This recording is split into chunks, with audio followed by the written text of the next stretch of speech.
It's pretty much undisputed that Jokic is the number one fantasy player, right? Yeah, has to Because be because he's durable. He plays almost every single game. He doesn't rest, and he gives you multiple categories, and he gives you unique categories for his position, which is assists, which you usually don't get out of his center. Draymond Green's probably the best other like assist getters from the center position. So yeah, he gives you unique category stats, and he's durable, and he gives you a lot of points, rebounds, and yeah, all that stuff. And he's good at field goal percentage. yeah, He's he's essentially amazing.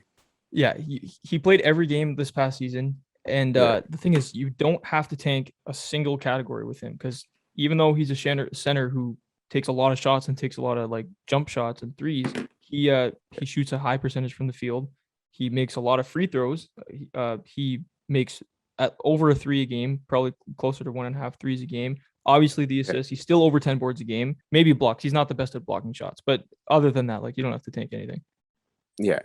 And even with blocks, like you still surround him with a Yeah, solid big man team, and he'll still be good because he still gets you traditional big man stats like field goal percentage, yeah. and good rebounding, and he still gets you a lot of those points too. The only thing to worry about him though is without Jamal Murray, Mm-hmm. and now that people know like how the Nuggets are going to play, because Jamal Murray kind of wasn't there for the tail end of like the fantasy playoffs and stuff, and Jokic is still doing Jokic things, kind of like everything, nothing changed. Yeah. But now people know there is no Jamal Murray. They know how to play without Jamal Murray. So is that, turnover is going to go up more? Mm. How's that field goal percentage going to look? How's Michael Porter Jr.? Like, is he able to step up consistently? So that's a question, but he's still the consensus one pick. Yeah. And Mike Malone did say that there was going to be a little bit of load management with him. Maybe it's Yeah, minutes, maybe it's a game here and there. I don't think it's anything to worry about no. too much with fantasy. He's still the number one pick. I would put Steph Curry Steph above Curry. Luka Mm. Doncic Okay. just because, like, threes, he's going to win you essentially threes. Yeah. Yeah. Points, he's literally the Led the leader, league in points. season Yeah. leader. He doesn't sit out back to backs, even though he's above 30 years old. Yep. Essentially, every other 30-year-old sits out back to backs. He doesn't, or at least he doesn't try to. Sometimes they get blown out one game, or Mm. they blow someone out and True. he sits out like one of those games. But now with Clay, they're always going to be competitive, and teams are always going to be competitive against them too because they're not like a super team with KD, right? So he's still going to score a crazy amount of points. He gets you good percentages. He gets you good amount of assists too. I know that's like a little people don't kind of notice that, but he does get a decent amount of assists for fantasy, and he's just a solid guy to have because you know what you're gonna get and it's consistent. And the rebounding is there too, like 5.5 Yeah. last year. Yeah. Like it's not like he's a zero there, right? Steals 1.2, not a zero there as well. He just does what he does amazing. Threes, free throw percentage, points, and Hmm. then he chips in here and there. Exactly. Like if you take Steph in the first round, you don't like you can go any direction really because Yeah, even though he shoots a lot of threes, his field goal percentage is obviously very high. Like you said, yeah, points. And yeah, he's not a 10 assist guy, but he's at least a 6 assist guy, right? So you don't have yeah. to really tank that either. And it's not Tank like he that, yeah. turns the ball over too much. Yeah, Giannis is kind of the guy that I would build more uniquely around. Like I Mm, would try just tank free throw percentage when you have Giannis. You know what I mean? Like yeah. just focus on field goal percentage, Hmm. points, rebounds, blocks, steals.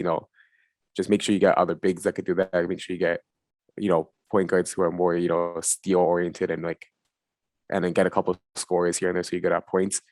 Just don't focus on like the people who are just threes. Yeah. Don't go like chasing a Duncan Robinson or Yeah. Yeah. like a Kevin Herter, you know what I mean? Guys who just give you threes. Focus on the guys that are, more well-rounded, more mid-range scorers. DeMar DeRozan is like one of the best, like fourth round partner guys, or even third round partner guys for a Giannis. So look at Mm, guys like him. Just have unique guys because the three is always people always love to build threes, points, assists build, steals build. It's the most common build. Everyone builds it in category leagues. So with Giannis, you could just get to build all the other stats. true. But if you played him at center, right, like his free Yeah, throw percentage is bad, but for a center, it's not like yeah, it's not ungodly, horrible. right? Yeah, And he's making a three a game. he's still putting up center rebounding numbers and block numbers and steal numbers. So if you put him at center, like, do you really have to go any direction? You can go like Yeah, anywhere you want, really, if you have him at center, can you? not really, because he shoots so much free throws. True, because he's Because shooting like under 70%, but he's taking 10, like 10. 10, Yeah, that's a good point. yeah. Yeah. No, good point. So Good point. yeah, you have to remember like these guys' quantities at the Yeah, beginning, like these guys are gonna affect you so much. Like if you have Steph Curry and you have a bunch of 70% shooters, Steph's gonna shoot so much free throws that you can still be like true. 80%, which is why I like Draymond Green. Mm, I had a free throw percent build with Draymond Green last year. I still won free throw percentage every week because Draymond Green yeah, shot one free throw the whole week. yeah, Yeah. yeah, And yeah, he missed it. Oh, big deal. He missed one free throw, yeah, right? So yeah, it doesn't matter, right? yeah, So yeah, these guys are gonna like, impact your whole team because that's why they're the top guys, right? yeah. No, good point. Okay, so who else in the top? Who rounds out the rest of the top 10? Just like give me some names.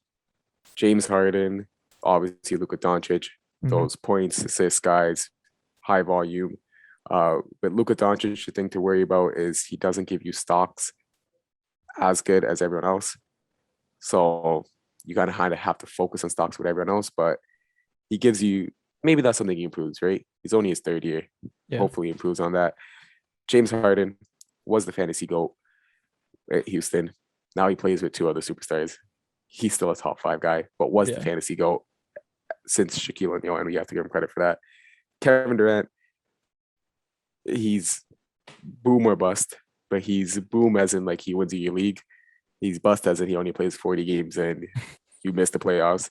But he's gonna get taken in top 5 because when you have him there, you have to take him, right? Because he can win you. Like you're gonna regret it every time he plays. You can be like, oh man, I wish I took Kevin Durant. Sometimes he might not play. Then you get the more consistent guys, Damian Lillard, Joel Embiid, Cat, guys who yeah. are consistently the last 3-4 years top fantasy guys. Everyone knows what they do. They're amazing. And then how much are we at? We're at 9. We named 9 guys so far. And this is where 10 Jason is it Tatum. 80 or Jason Tatum. Yeah, yeah. Who would you go there? I think I would go AD, because Oh, he's been announced as the opening day or the opening day center. He's going to be day one center for the Lakers. So those boards, which were already going to go up from 7.9 last year, which was obviously a huge disappointment, should be yeah. 10, around 10. Obviously, he gives you the blocks. He's a guy who could possibly make an MVP push. So if I had to bet right now, I'd probably go Davis. But Tatum's going to be unreal too. Yeah, the question with Anthony Davis's ADP is lower, Yeah. but people are high on him. So like you can see him in some leagues. Like you guys just don't look at ADP, and be like, oh man, like I might maybe if I got the 12th pick, I might sneak Anthony Davis. No, man, there's gonna be someone who loves Anthony Davis and might just take him like 6th. Yeah. Because Good point. I won a championship back in the day when I took Anthony Davis with my 7th pick, right? Yeah. So like Anthony Davis in that 7 to 12 range can win you a championship. He's that good of a player. So don't estimate him to go around his ADP value. He probably will go higher. Jason Tatum, we talked about him last year. We told everyone to take him, and he lived up to it. He made Oh us yeah. seem good. He broke out to the top 10.